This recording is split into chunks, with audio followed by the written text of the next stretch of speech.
Previous videos have talked about how to find cases. Today, we'll be talking about how to determine if cases are good. The concept of bad law refers to cases that have had their findings challenged, criticized, or overruled. Citing to bad law in your argument can be risky. It's like building a house on a cracked foundation. So how can you tell if a case is bad? Because avoiding bad law is so important, many legal databases have come up with their own ways of identifying it. Fastcase uses an algorithm called the Bad Law Bot for its authority check feature to give warning signs to cases that have been discussed negatively. Note that authority check is not a surefire way of determining whether a case is good or bad.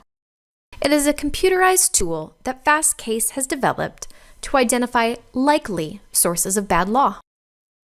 Before citing to anything, you should run a case through a citator, like Lexis's Shepard's or Westlaw's KeyCite, which have human editors identify negative treatment. The State Law Library offers both of these services at library computers, and we can generate a Shepard's or KeyCite report for you and send it to you for a fee. Authority check is not perfect, but it can get you started while you're researching at home.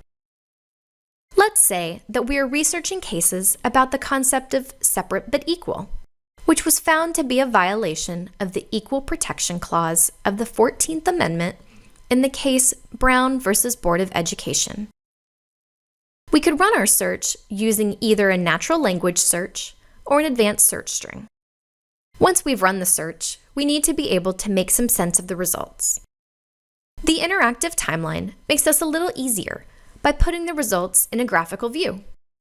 Each case in our results is represented by a dot. The higher the dot appears on the graph, the more relevant the search engine has found it to be to our search. The larger the dot, the more a case has been cited to by other cases, meaning it is more likely to be authoritative.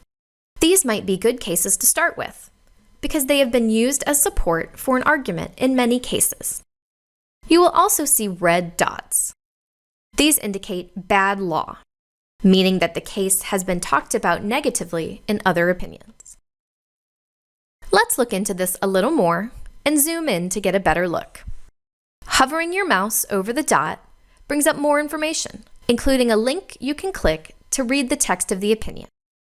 When we do this, you will see a red flag come up in the toolbar above the text of the opinion. This is to show us that we should proceed with caution when citing to this case. We can click on this flag for a listing of all the cases that criticize or question the case we were reading, as well as all of the cases that cite to it at all. Reading the opinions with flags in this panel is a good idea, because this case is not necessarily worthless, but you do need to read its negative treatment carefully to determine why it's been flagged. Again, just because Fastcase's authority check assigns a red flag to a case that you found, it doesn't mean that you should automatically avoid using it. You will need to evaluate how it talks about the argument that you are making and how other court cases have talked about it.